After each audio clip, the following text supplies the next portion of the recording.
If you're like most folks Dr. Kris works with, you're active, you want to take ownership of your health, and you want to age gracefully. The problem is there is so much conflicting information out there about health and wellness, it's tough to know who to trust. Most providers are limited by what insurance will approve, so it can seem like they're only able to help you manage your health decline with more meds. On the Dr. Kris Life Podcast, you'll learn how you can regain your confidence in your health journey. You'll learn helpful knowledge about programs, supplements, peptides, and hormones that Dr. Kris has used with thousands of patients just like you to help them crush their goals and be their best selves. So if you're ready to take charge of your health and are wanting to stay active and healthy so you can be a better parent, partner, or lover, then you're in the right place. Welcome to the Dr. Kris Podcast. Dr. Kris, welcome back to your podcast, the Dr. Kris Life Podcast. How are you? I'm great today, Steve. How are you doing? I'm doing awesome. So I was jealous. You've been in the Virgin Islands. Is that where you've been? Yeah, we just did 8 days in the Virgin Islands and got back a couple days ago, trying to reacclimate to the real world again. Mm-hmm. Which actually was funny. When we were coming in on the boat, our captain pointed out, like, there's the real world house, like where they filmed the MTV show Real World. That was like a blast from my college days. It was like, oh, okay, that still exists. Okay.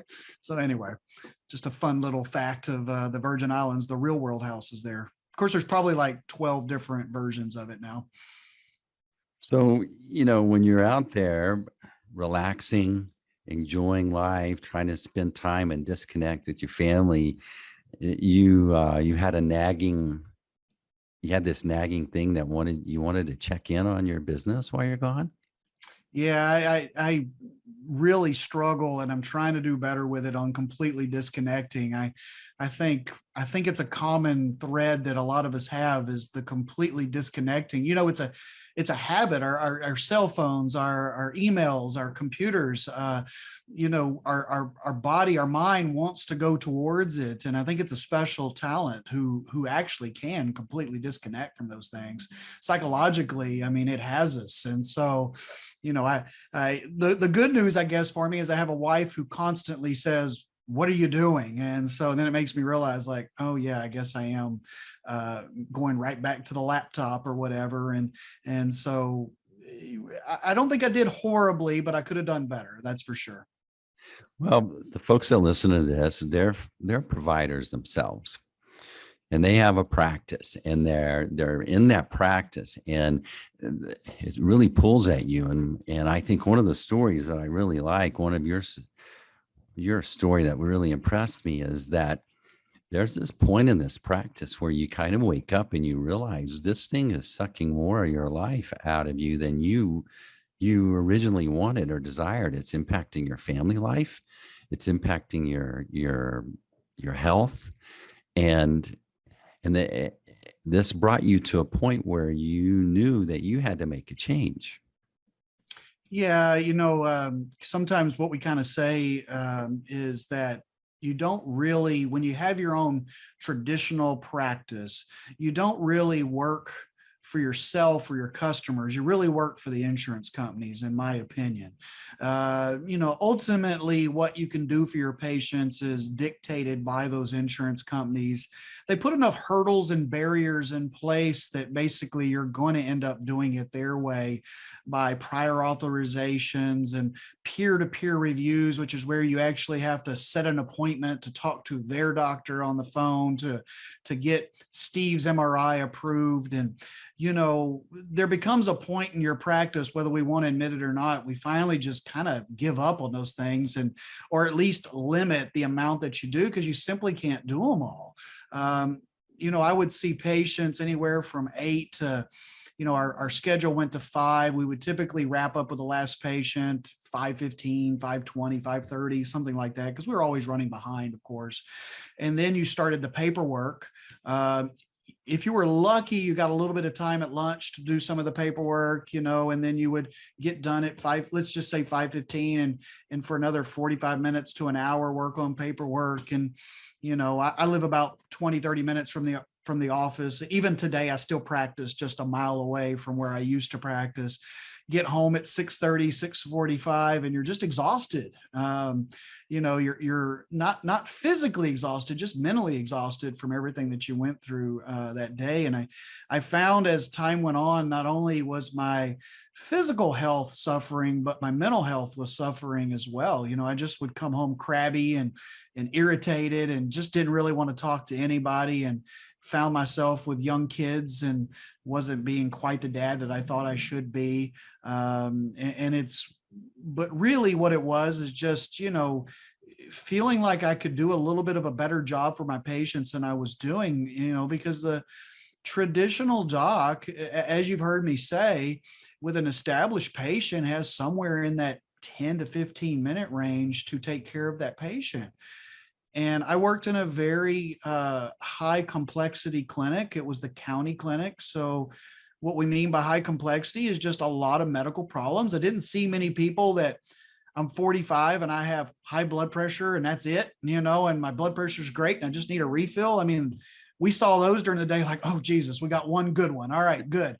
And knock those out real quick and go to the next one, which we had diabetes, high blood pressure, high cholesterol, heart attacks, and took 12 to 15 medications, no exaggeration. And that's just kind of what you saw patient after patient. And so I just came to the reality at some point that I didn't think I could do that for the rest of my life. I really could see myself completely either doing something besides medicine, or I had to make some sort of switch. And obviously I had too much invested in my medical degree to just give up on it at early 40s. That would have been not a very smart decision. So that's when our change started to occur. Well, how did that make you feel? Were you like discouraged that this journey of becoming a doctor, and I don't know how many years you had invested in that, but here you found yourself later, this wasn't exactly what you envisioned? Well, how much doctors have invested is typically at a minimum 11 years, and that's 4 years of college, 4 years of medical school, and a minimum of 3 years of residency. So 11 years, and I never took a break. So I came out at, about 28 years old, and you have a lot of debt, and you haven't, all your friends have had real jobs for many years, and they're a little bit, I was actually telling the story the other day. My longtime banker unfortunately passed away about a month ago. And this man, the reason I always followed him is because I came to Weatherford, which is where I'm at.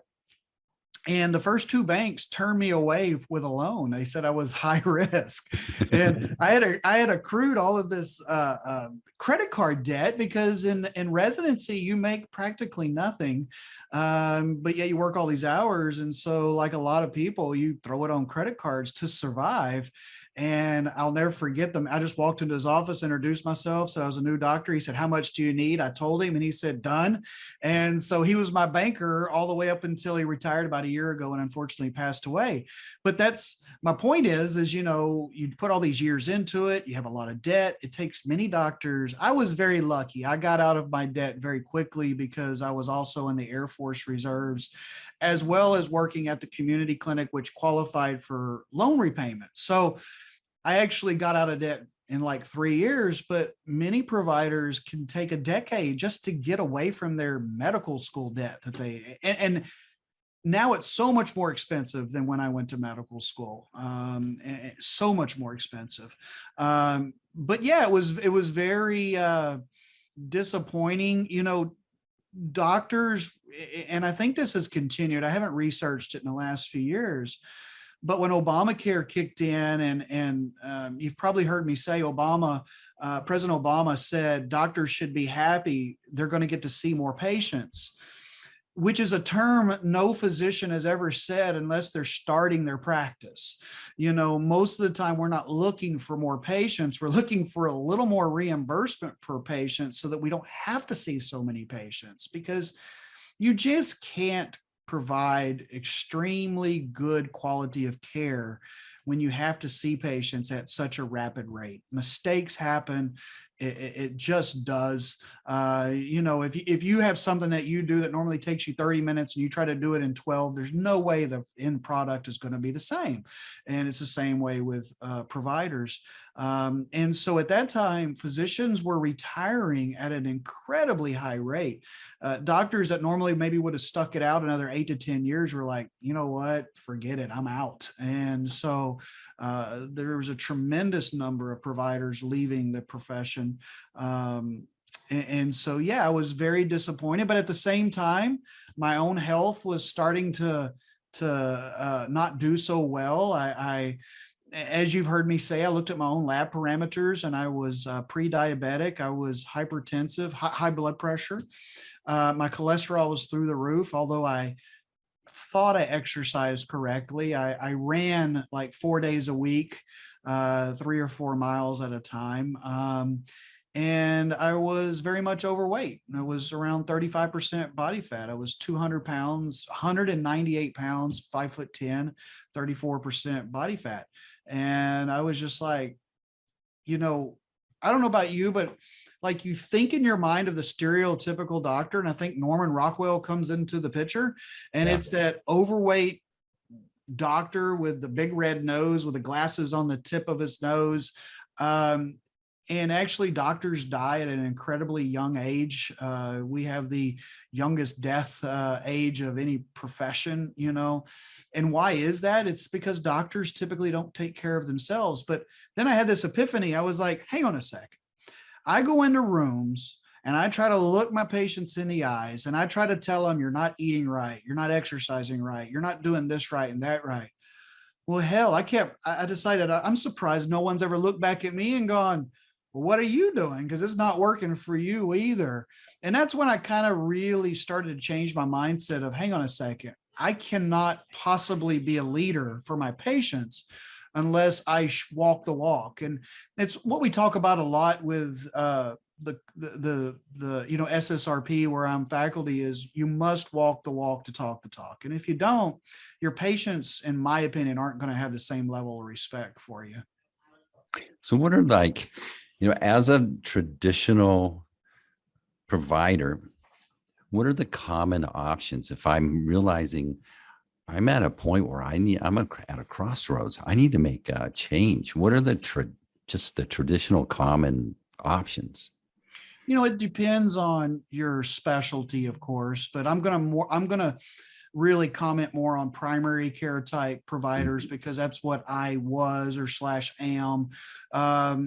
So there's a few different options. One, doctors can decide to go work for the insurance company. Basically, like, well, I'm going to go with them. And that's that doctor you talk to on the peer-to-peer review, on the other side of the line. I always wonder, God, what is that life like? But it's, they sit there and take phone calls. You can go into research. That would be a possibility. You could decide to go that aspect. Technology.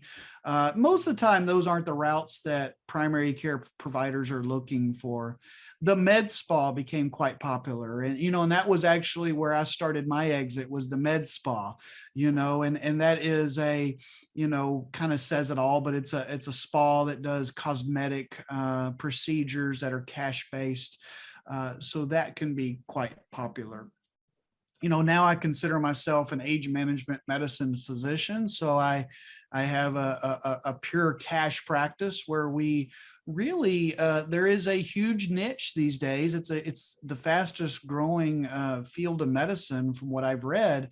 And that is this cash practice, because there's a tremendous amount of Americans that don't have insurance, health insurance, but most likely don't have very good health insurance. And so I fall into that category. I call it catastrophic health insurance. Mm-hmm. It's there if I need I get hit by a bus and I need emergency surgery. I've got it. I'm not going to go bankrupt because of it, but I've got a $10,000 deductible. So I haven't used it in a decade because, it's just there to make sure I don't go broke, to keep my premiums at an absolute minimum. So many times that can be the route, but that transition can be quite tricky for a lot of providers. So it's not like, this is not for every provider. And I imagine the providers that are listening to this, they're going, this has been on my mind, but to go from a traditional practice to a cash pay practice seems like I need some different skills. It's very scary. It's like starting another business with no guarantees. How did you think through that? What were your ups and downs on that? Well, and I don't think I necessarily had it completely well thought out. And so that's why I like to do this kind of stuff, because I like to talk about my own failures, perhaps, because I think I could have done it a much more streamlined approach today than I did 12, 13 years ago. We went of the aspect of, let's start this cash practice over here on the side with doing cosmetics. At the same time, got training and worked for Synergenics part-time, which we've talked about, which is where I got my original age management medicine training, and basically worked through their offices and started to kind of slowly build this practice up. But if you're a provider that's out there, and if there's so many different ways to do it, the biggest thing that I run into with most providers, and it was completely my scenario, which is no one wants to take a financial step back. That's the scariest thing, especially most providers. I'm not going to say all providers are the primary money earner of the family. Okay. I mean, I guess there could be some scenarios where you've got two providers, and that could be a different scenario. Or maybe you've got just plenty of money in the 401k, and it's not the primary determining factor. But 99% of the time, the providers I'm talking to are the primary money earners, and taking financial step backs, especially in our times today, is always scary. And as I've told you, there's also kind of that machismo thing that we just don't want to take a step back financially, even though, we probably know it'll be fine. So if you have a large practice, many times if providers have truly just this booming practice, they only need 200 to 300 patients to follow them or stick with them to actually have a viable. Of course, viable is what the provider wants to make at the end of the day. I mean, that number is different for every provider. And that's the one thing I always say is, what do you got to make? And then you can kind of work off of those numbers. And that number is vastly different, everyone I talk to. But you're really a cash pay practice. If you're doing just like a straight concierge medical practice, really a full practice is around 300 patients. And so that number is not nearly as big as they think, oh, 300, that's it. And I'm like, yeah, 300 people paying cash. Because the first thing, and this is scary to providers too, is you're probably going to half to 2/3 reduce your staff.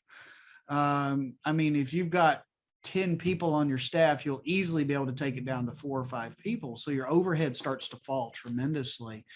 Smaller spaces, you don't have to have the same footprint to do this type of a model.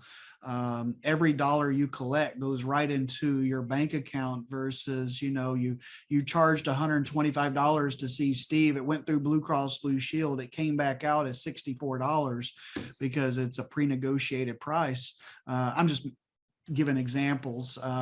But, many times, though, the most common way that is chosen is to have 2 practices at the same time.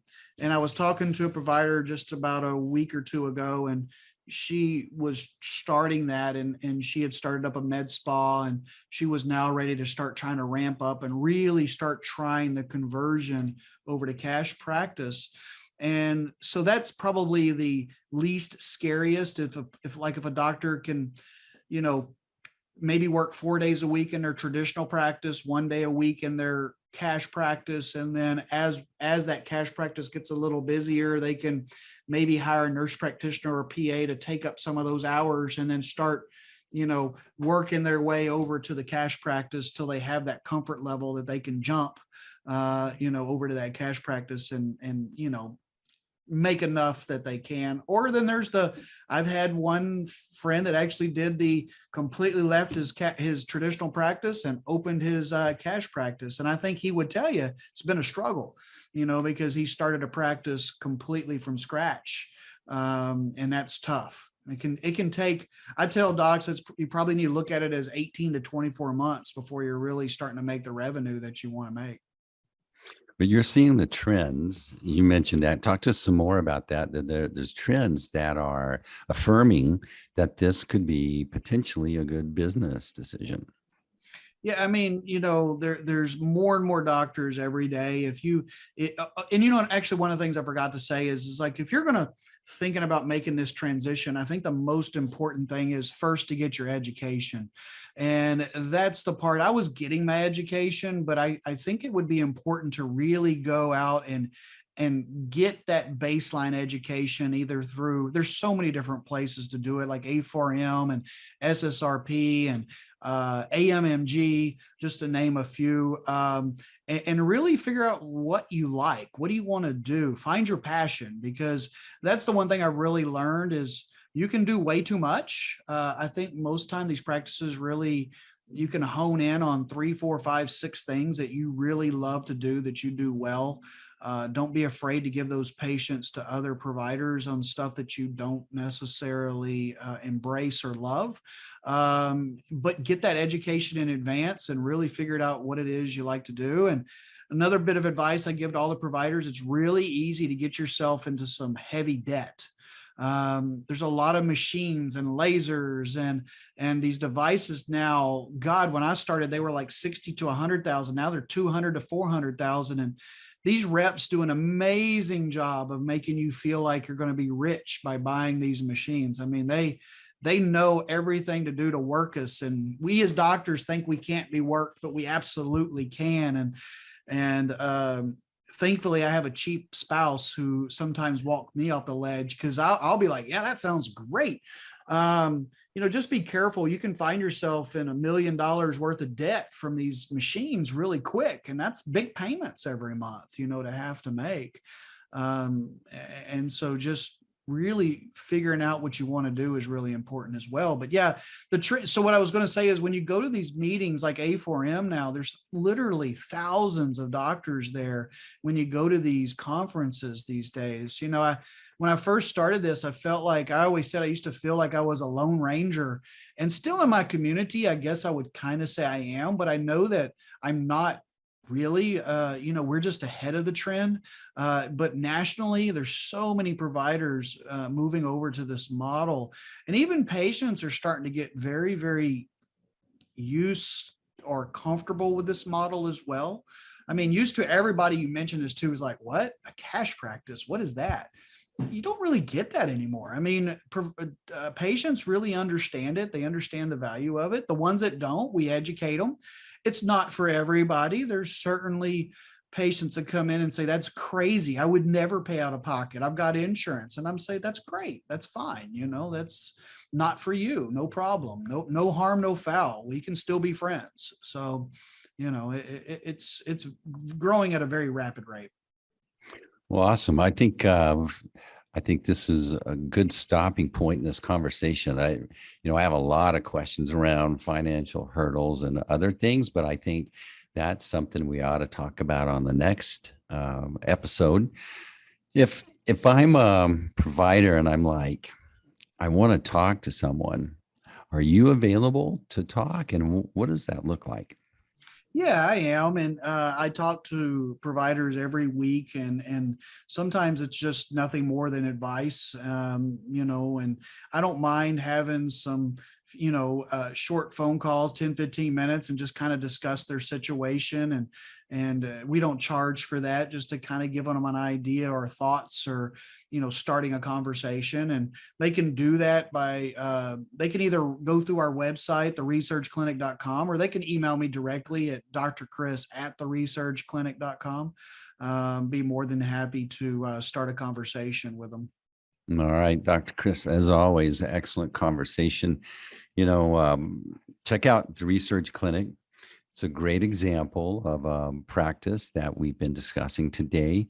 And, it helps you get the vision for what maybe you're wanting to do. There's a lot of resources out there, and be sure to visit drkris.life. That's DR and capital, or, well, just a K. That's not CH, but DRKRIS researchclinic.life. And the research clinic, that's theresearchclinic.com. Dr. Kris, any last words? No, I think we've covered enough today. I appreciate your time. All right. We'll see you guys on the next episode. Thanks for joining the Dr. Kris Podcast. If you learned something today and you want to connect and get more information, visit our website, www.drkris.life, where you can find more great information or even schedule a time to learn how you can engage with Dr. Kris. Be sure to follow, like, share, and we'll see you on the next episode of the Dr. Kris Podcast.